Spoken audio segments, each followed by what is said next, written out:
तो next term आती है कॉन्सेंट्रेशन ऑफ अ सॉल्यूशन। ठीक है, तो क्या होता है, जो सॉल्यूशन होता है उसमें सॉल्यूट और सॉल्वेंट का जो अमाउंट है वो वेरी हो जाता है। मतलब कई बार हो सकता है कि हम सॉल्यूट का अमाउंट ज़्यादा डालें, सॉल्वेंट का कम डालें। कई बार सॉल्वेंट की परसेंटेज ज़्यादा हो, सॉल्यूट की परसेंटेज कम हो। ठीक है, तो सॉल्यूशन में कितना सॉल्यूट प्रेजेंट होता है, ध्यान से सुनना इसको, कि जो सॉल्यूशन है उसमें कितने अमाउंट में सॉल्यूट प्रेजेंट होता है, इसके आधार पर जो सॉल्यूशन है वो डिवाइड किया गया है डाइल्यूट में, कॉन्सेंट्रेटेड में और सैचुरेटेड में। ठीक है, एक और टर्म आती है अनसैचुरेटेड में। तो मतलब जो सॉल्यूशन है वो डाइल्यूट भी हो सकता है, कॉन्सेंट्रेटेड भी हो सकता है और सैचुरेटेड भी हो सकता है। अब ये जो डाइल्यूट और कॉन्सेंट्रेटेड है ये आपको नेक्स्ट क्लास में अच्छी तरह से पढ़ने को मिलेगा। अभी मैं जस्ट इंट्रोडक्शन बता देता हूँ इसकी। सिंपल सा तरीका इसको याद रखने का कि डाइल्यूट जहाँ पे वर्ड आ गया तो इसका मतलब जो भी हमारे पास सॉल्यूशन बना होगा उसमें वाटर का अमाउंट बहुत ज़्यादा होगा। ठीक है, और कॉन्सेंट्रेटेड में क्या होता है, अगर सॉल्यूशन हमारा कॉन्सेंट्रेटेड है तो इसका मतलब जो वाटर का अमाउंट है वो कम है। ठीक है, डाइल्यूट में क्या होगा कि सॉल्यूट का अमाउंट कम होगा और जो वाटर है उसका अमाउंट ज़्यादा होगा। पर कॉन्सेंट्रेटेड में क्या होगा कि सॉल्यूट का अमाउंट ज़्यादा होगा और कॉन्सेंट्रेटेड का जो वाटर है उसका अमाउंट कम होगा।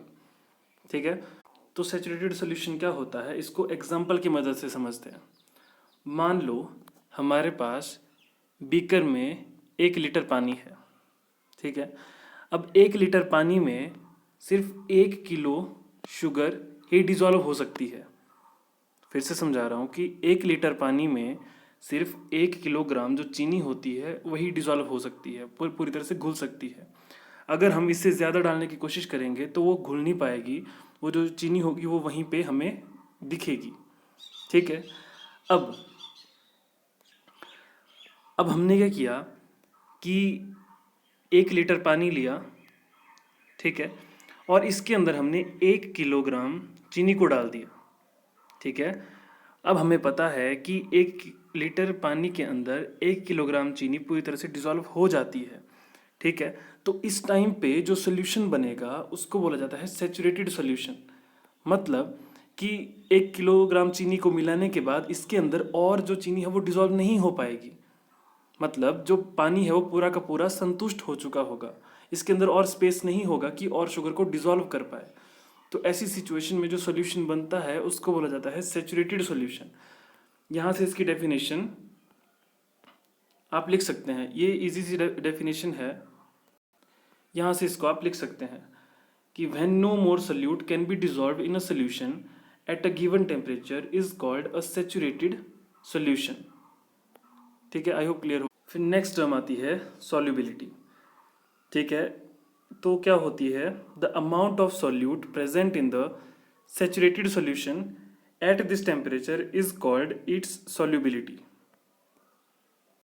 मतलब कि किसी सॉल्यूशन को सैचुरेटेड बनाने के लिए जितना अमाउंट लगा होगा सॉल्यूट का तो उसको बोला जाएगा सॉल्युबिलिटी। अब इस केस में, ठीक है, जो हमने एग्जांपल लिया था उस केस में जो शुगर थी, जो सॉल्यूट था उसका अमाउंट कितना था, तो 1 kg। ठीक है, तो उस केस में जो 1 लीटर पानी होगा उसकी सॉल्युबिलिटी कितनी होगी, 1 किलोग्राम की। ठीक है, फिर नेक्स्ट टर्म आती है अनसैचुरेटेड सोल्यूशन। अब ये भी उसी एग्जाम्पल के साथ लिंक्ड है। हमने क्या माना था कि 1 लीटर पानी के अंदर 1 किलो शुगर जो है वो डिजॉल्व हो सकती है। ठीक है, अभी मान लो हमने क्या किया, इसके अंदर सिर्फ आधा किलो चीनी ही इसके अंदर डिजॉल्व करवाई। ठीक है, तो मतलब इसके अंदर अभी और आधा किलो चीनी को डिजॉल्व करने की कैपेसिटी है। ठीक है, तो मतलब अभी ये पूरी तरह से इसका जो अंदर स्पेस था वो भरा नहीं है। तो इस टाइम पे, ठीक है, जो सोल्यूशन बना होगा उसको बोलेंगे हम अनसैचुरेटेड सोल्यूशन। मतलब अनसैचुरेटेड सोल्यूशन वो होगा जिसके अंदर अभी और सोल्यूट डिजॉल्व हो सकता है। ठीक है, तो सिंपल से इसकी डेफिनेशन बन जाती है, if the amount of solute contained in a solution is less than the saturation level. ठीक है, मतलब जब तक जो सोल्यूशन होगा वो सैचुरेटेड नहीं होगा तो उसको बोलेंगे हम अनसैचुरेटेड सोल्यूशन। फिर नेक्स्ट टर्म आती है, यहाँ से एक न्यूमेरिकल पक्का पूछा जाता है पेपर में। तो नेक्स्ट टर्म आती है कॉन्सेंट्रेशन ऑफ अ सोल्यूशन। ठीक है। अब इसको निकालने के, अब कॉन्सेंट्रेशन ऑफ सॉल्यूशन क्या था कि सॉल्यूशन में सोल्यूट कितने अमाउंट में प्रेजेंट होता है वो भी हमें निकालना पड़ता है। तो इसको हम बहुत सारे तरीकों से निकाल सकते हैं कि एक सॉल्यूशन में कितना सोल्यूट प्रेजेंट है, पर यहाँ पे सिर्फ हम 3 मेथड पढ़ेंगे। ठीक है। और इन्हीं में से जो फर्स्ट है वो मोस्ट इम्पॉर्टेंट है और इसी से मैक्सिमम टाइम पेपर में क्वेश्चन आता है। तो फर्स्ट मेथड क्या है, mass by mass percentage of a solution. इसमें क्या होगा, न्यूमेरिकल में आपको सोल्यूट का भी मास दिया होगा और सॉल्यूशन का भी मास दिया होगा। ठीक है। तो आपको बोला जाएगा कि सॉल्यूशन में कितने परसेंट में जो सोल्यूट है वो मिक्स हुआ है, तो वो आपको निकालना है। ठीक है। तो उसका फॉर्मूला क्या होता है, mass of solute upon mass of solution, ठीक है, इनटू 100। तो ये फॉर्मूला आपने याद रखना है। फिर नेक्स्ट आता है mass by volume percentage of a solution. अगर इस फॉर्मूले के अकॉर्डिंग आपको न्यूमेरिकल आता है तो उसमें आपको सोल्यूट का मास गिवन होगा। ठीक है। ये आपको सोल्यूट का मास निकालना है और उसमें आपको जो सोल्यूशन है, ठीक है, उसका वॉल्यूम दिया होगा।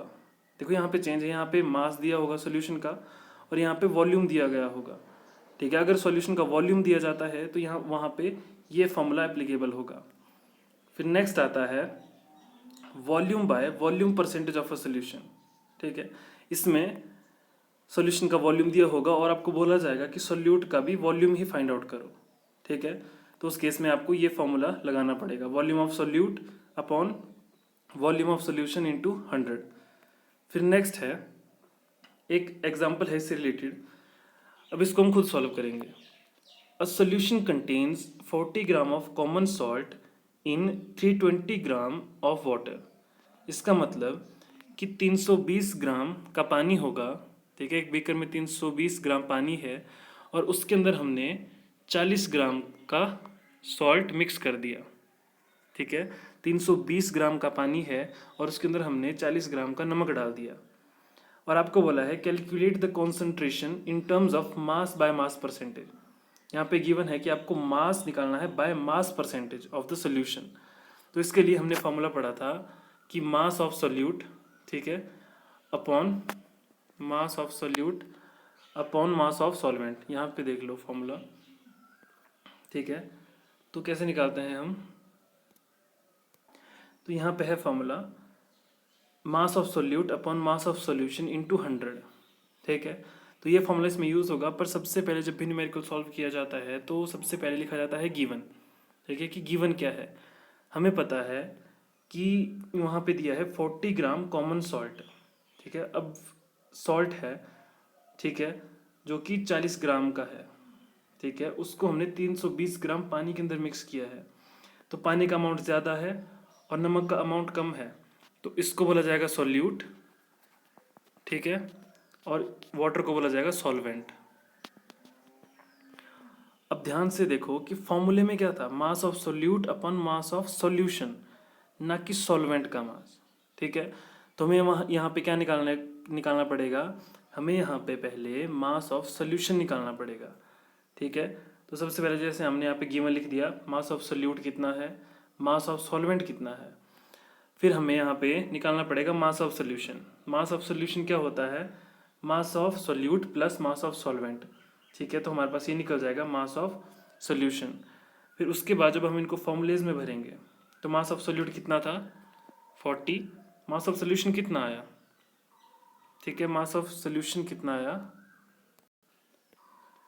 मास ऑफ सोल्यूशन आया था 360 इंटू 100। ठीक है। तो ये फॉर्मूले के अकॉर्डिंग हमने वैल्यूज पुट कर दी। तो इनको सॉल्व करने के बाद जो हमारे पास आएगा वो आंसर होगा। तो इसका आंसर है 11.1%। तो इसका मतलब 360 ग्राम के सोल्यूशन में जो सोल्यूट है वो 11.1% में डिजॉल्व्ड है। मतलब 360 ग्राम के सोल्यूशन में 11.1% जो है वो सोल्यूट मिक्स है, बाकी जो परसेंटेज में बचा होगा वो सॉल्वेंट होगा। आई होप क्लियर हो गया होगा। अगर कुछ डाउट है तो आप कमेंट बॉक्स में लिख सकते हैं।